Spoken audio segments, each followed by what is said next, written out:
स्वागत आप सभी का, आपके साथ मैं हूं पुनीत। चलिए खबरों में आगे बढ़ते हैं और सबसे पहले बात करते हैं मध्य प्रदेश कांग्रेस की, जिसने दावा किया है कि सर्वे में जीत के नतीजे कांग्रेस के पक्ष में आए हैं और उपचुनाव में 27 सीटों पर कांग्रेस को जीत मिल रही है। चुनाव आयोग से जल्द चुनाव कराए जाने की मांग कर दी है कांग्रेस की तरफ से। पूर्व मंत्री जीतू पटवारी की तरफ से यह बयान आया है। तो वो जो सर्वे करवाया गया है कांग्रेस की तरफ से, तो कांग्रेस को लग रहा है कि इसमें कांग्रेस सभी 27 सीटों पर जीत जाएगी। पूर्व मंत्री जीतू पटवारी कह रहे हैं कि हमारे पक्ष में ये हैं नतीजे और जल्दी से जल्दी चुनाव हो जाना चाहिए। सीट का कांग्रेस पार्टी का जो सर्वे आया है बहुत पॉजिटिव आया है। इनके खिलाफ, लोकतंत्र के हत्यारों के खिलाफ, बिके हुए गद्दारों के खिलाफ क्षेत्र की जनता जहां जहां विधानसभा है वहां पर तैयार खड़ी। हम चुनाव आयोग से मांग करते हैं जल्दी से चुनाव करा। जब चुनाव होंगे तभी हारेंगे, कांग्रेस जीतेगी, जनता जीतेगी, मध्य प्रदेश जीतेगा। कांग्रेस की तरफ से दावा किया जा रहा है। इधर एमपी बीजेपी का दावा यह है कि 2018 के नतीजे जो आए थे, चुनावी नतीजे, इसके पलट उपचुनाव में नतीजे आएंगे और बीजेपी सभी 27 सीटें जीत जाएगी। 26 सीटों पर कांग्रेस विधायकों के दल बदलने के बाद बीजेपी मजबूत हो गई है। सर्वे और तमाम रिपोर्ट के बाद पार्टी ने नई रणनीति भी बना ली है। उपचुनाव में बीजेपी का प्रदर्शन बड़ा ही शानदार रहने वाला है, बीजेपी को उम्मीद है। इधर रविवार को ग्वालियर में बीजेपी के आयोजन पर कांग्रेस ने सवाल उठाए हैं। कांग्रेस के प्रवक्ता भूपेंद्र गुप्ता की तरफ से बयान आया, रविवार को पूरे प्रदेश में टोटल लॉकडाउन है और सरकारी आदेश ही है और केंद्र सरकार की गाइडलाइन का ग्वालियर में बीजेपी ही मखौल उड़ा रही है। कोविड-19 के संक्रमण को लेकर बीजेपी गंभीर नहीं है। ग्वालियर में बीजेपी का आयोजन को अनुमति देने पर भी सवाल उठाए गए। इधर दिग्विजय सिंह ने पर्युषण पर्व के मौके पर ट्वीट कर माफी मांगी है। दिग्विजय सिंह ने ट्वीट किया है कि जाने अनजाने में पहुंचाए गए दुख के लिए मैं क्षमा प्रार्थी हूं।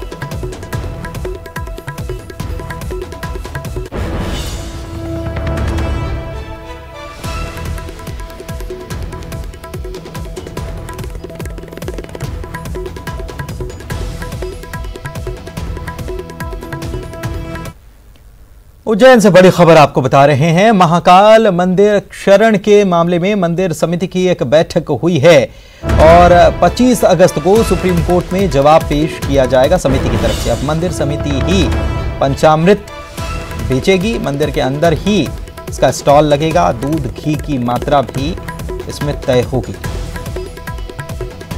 तो शिवलिंग जो है, महाकाल कि शिवलिंग के क्षरण का ये मामला है और इस मामले में अपना जवाब 25 तारीख को कोर्ट में दाखिल करेगी समिति, मंदिर समिति। इसको लेकर बैठक हुई है और ये भी बताया गया कि अब पंचामृत जो है समिति खुद बेचेगी। अंदर ही एक स्टॉल लगाया जाएगा और उसके अंदर घी की मात्रा कितनी हो यह भी तय होगी, दूध की मात्रा कितनी हो यह भी तय किया जाएगा।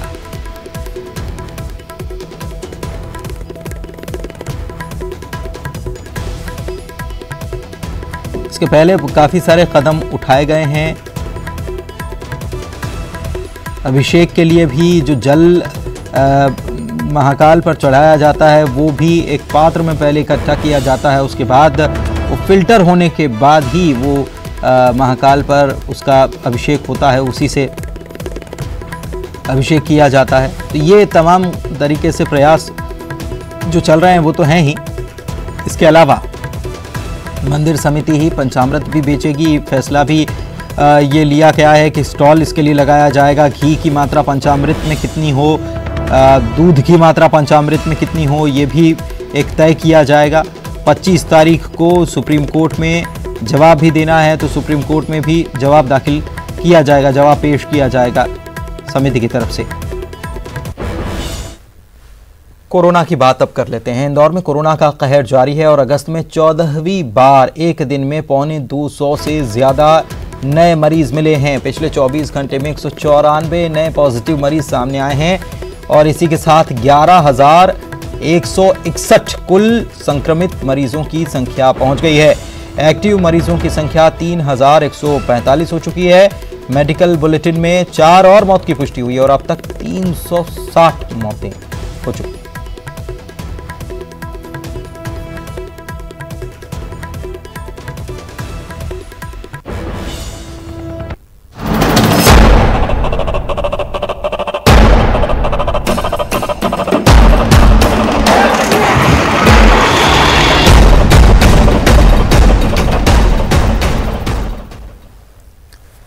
चलिए बैतूल से बड़ी खबर आपको बता दें। बासपुर डैम टूटने के मामले में इंजीनियर और पंचायत सचिव को नोटिस जारी कर दिया गया है। 24 घंटे के भीतर 5 डैम टूट गए थे और इस मामले में ये बड़ी खबर आपको बता रहे हैं कि इस मामले में इंजीनियर और पंचायत सचिव को नोटिस जारी कर दिया गया है बांध के टूटने के मामले। भारी बारिश जिस तरीके से हुई है उसके बाद कई जगहों पर जल जमाव हो गया, लोग परेशान हो रहे हैं। लेकिन दूसरी तरफ बैतूल से अलग मामला सामने आया। यहां पर 24 घंटे में 5 डैम टूट गए थे, दीवार टूट गई थी और ये बिल्कुल नई दीवार तैयार हुई थी। 1 साल में ही ये इसकी क्वालिटी का पता चल गया। अब इसको लेकर काफी नुकसान हो गया क्योंकि खेतों में भी पानी घुस गया था। इसको लेकर अब नोटिस जारी किया गया है इंजीनियर और पंचायत सचिव को और 24 घंटे के भीतर ही 5 डैम टूट गए।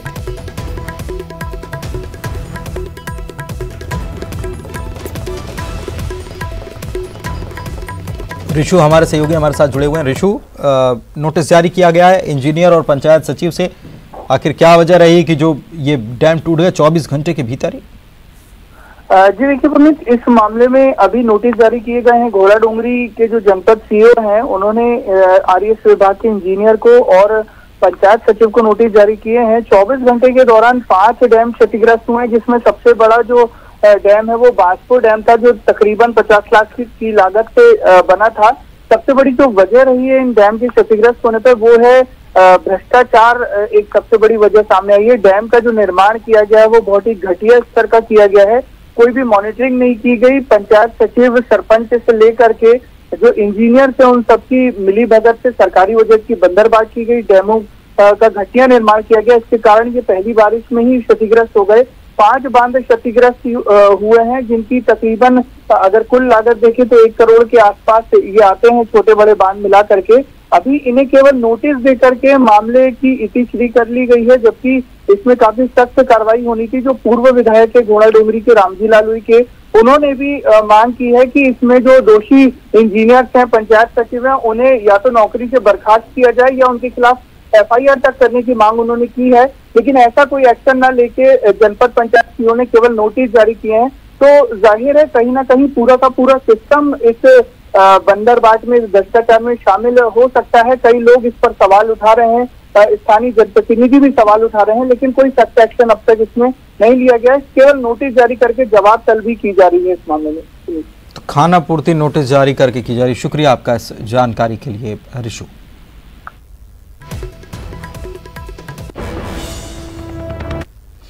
आगे बढ़ते हैं, भोपाल से खबर आपको बताते हैं। भदभदा का एक गेट और कलियासोत के 2 गेट खोले गए हैं। जल भराव की स्थिति के मद्देनजर इन गेटों को खोलना पड़ा है। कल भी गेट खोले गए थे और एक बार फिर से गेट खोले गए हैं। जो जल भराव की स्थिति है इसको देखते हुए ये गेट खोले गए हैं।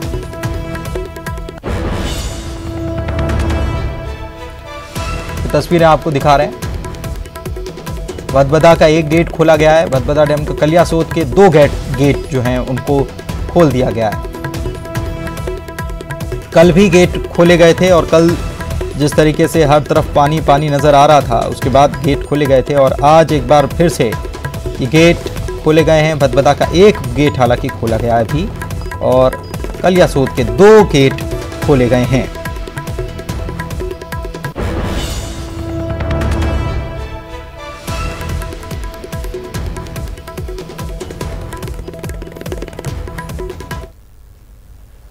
और प्रदेश में 28 अगस्त तक बारिश का दौर नहीं थमने वाला। प्रदेश के लिए आने वाले दिन मुसीबत भरे रह सकते हैं। 25 अगस्त से प्रदेश में जो कम दबाव का दूसरा सिस्टम है वो सक्रिय होने वाला है।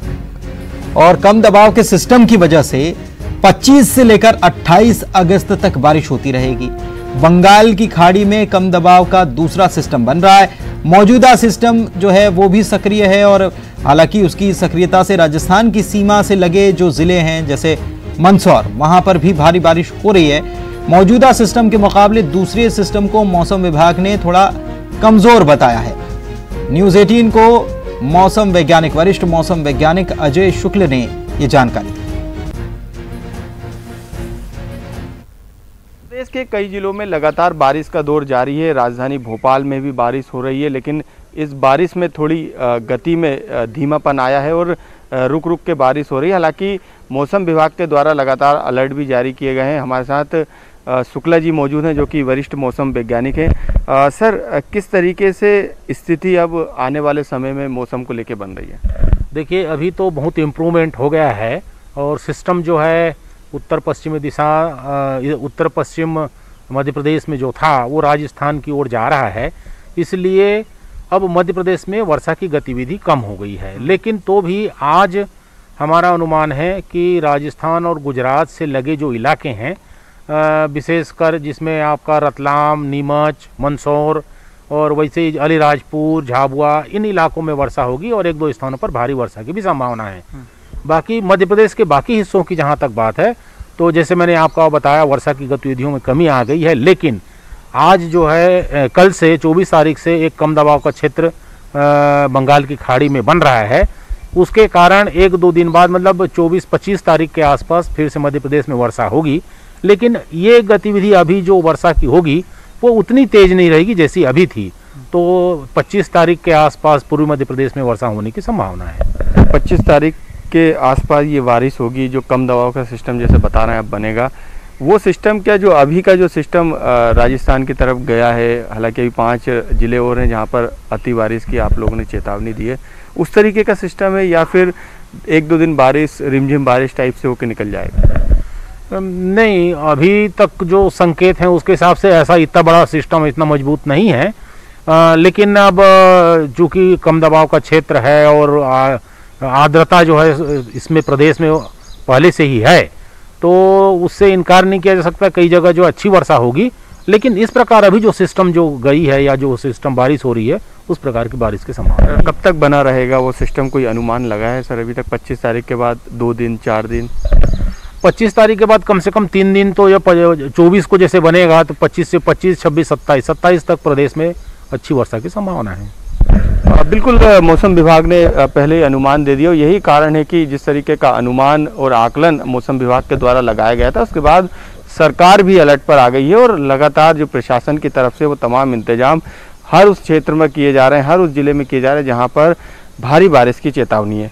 कैमरामैन खिलान के साथ मनोज राठौर, न्यूज़ 18 भोपाल। मंदसौर से खबर आपको बता रहे हैं, आफत की बारिश जारी है और शहर की शिवना नदी उफान पर आ गई है।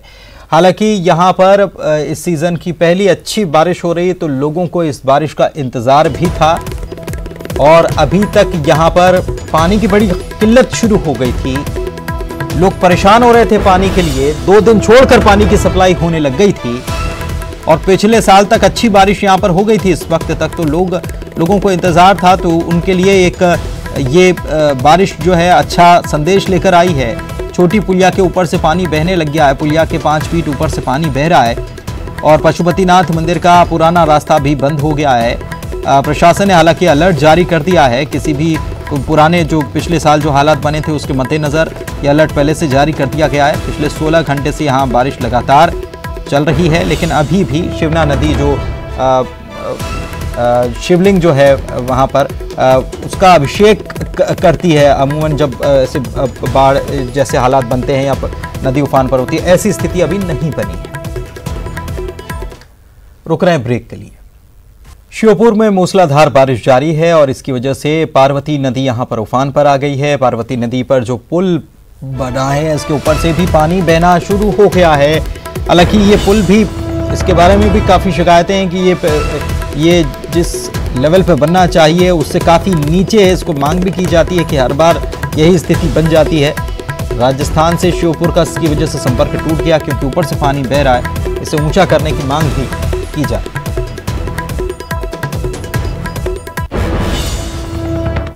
इधर बहादुरी और लापरवाही के बीच बड़ा फर्क होता है और आम तौर पर लोग इस फर्क को भूलकर खुद की और दूसरों की जान को खतरे में डाल दिया करते हैं। ऐसी ही लापरवाही कोई अगर विधायक करे तो मामला और भी गंभीर हो जाता है। इसकी एक बानगी बैतूल में देखने को मिली, जहां पर भैंसदेही विधानसभा के कांग्रेस विधायक धर्मू सिंह सिरसांग इस बार भारी बारिश और बाढ़ के बीच पुल बनाने की उनको याद आ गई और विधायक जी ने ट्रैक्टर में बैठकर उफनती उत्ती नदी को पार कर लिया। देखिए तस्वीर, कितना पानी है इस भारी बारिश में। तो यहाँ कोई निर्माण होने से रहा अभी, लेकिन याद उनको आ गई कि यहाँ तो पुल बनना चाहिए। ऋषु हमारे सहयोगी हमारे साथ जुड़े हुए हैं फोन लाइन पर। ऋषु, बड़ी अजीब तस्वीर है और जान जोखिम में खुद की भी डाली और 4 लोग अन्य जो हैं साथ में ट्रैक्टर पर सवार होकर गए, उनकी भी जान जोखिम। जी हाँ, देखिए ये बड़ी लापरवाही सामने आई है। एक विधायक है जो धर्मू सिंह सिरसांग भैंसदेही के कांग्रेस विधायक हैं। पिछले कई दशकों से इस जगह पर पुल बनाने की मांग हो रही है। जो यहाँ पर गोगरा नदी है, यहाँ पर उत्ती गांव यहाँ पर पड़ता है और हर साल बारिश में ये टापू में तब्दील हो जाता है ये गांव। कई दशकों से ग्रामीण मांग कर रहे हैं कि यहाँ पर पुल बनाया जाए, लेकिन इनकी कोई सुनवाई नहीं हुई और आज केवल एक छोटा सा स्टंट किया है जो विधायक जी ने ये, और अपने साथ 4 लोगों की जान भी खतरे में डाली है। लोग ये समझ नहीं पा रहे हैं कि भरी बारिश में और बाढ़ के बीच विधायक जी को अचानक पुल बनाने की कैसे याद आई और वो उफनती नदी में अपने साथ जनपद पंचायत के सीईओ, एक सब इंजीनियर और कुछ अन्य लोगों को लेकर के ट्रैक्टर से ही उफनती नदी पार कर गए। अगर इसमें जरा सी भी चूक हो जाती या ट्रैक्टर नदी के बीच में फंस जाता तो जाहिर है कोई बड़ी घटना हो सकती थी। एक तरफ लोगों को समझाइश दी जा रही है कि वो इस तरह का जोखिम ना लें और खुद जब विधायक इस तरह का स्टंट करेंगे तो बाकी लोगों को क्या मैसेज मिलेगा, क्या सीख मिलेगी, बाकी लोगों को क्या मैसेज मिलेगा। और बारिश का ये मौसम है, जब नदी उफनी हुई है, उफान पर है, ऐसे में कौन सा पुल बन जाएगा ये थोड़ा समझ से भी परे है। लेकिन अब नेता हैं तो नेतागिरी तो वो दिखाएंगे ही सही। यही कुछ नजर आया, लोगों के भी समझ में नहीं आया कि मामला क्या है। शुक्रिया आपका ऋषु इस जानकारी के लिए और इसी के साथ इस बुलेटिन में भी इतना ही। चलिए, एक बड़ी खबर इस बीच आ रही है, ये आपको बता दें। मॉनसून सत्र से पहले विधायकों का कोरोना टेस्ट होना है। छत्तीसगढ़ की बात बता रहे हैं, ये बड़ी खबर इस बीच। मंत्री समेत सभी 90 विधायकों का कोरोना टेस्ट होगा। सभी विधायकों को आज ही रायपुर बुलाया गया। सत्र शुरू होने से पहले सभी की रिपोर्ट भी आ जाएगी।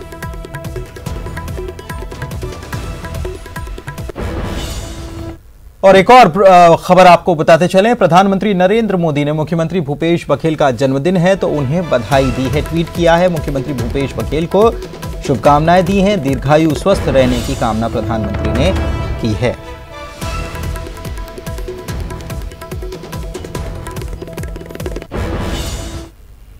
और इसी के साथ इस बुलेटिन में इतना ही। नमस्कार।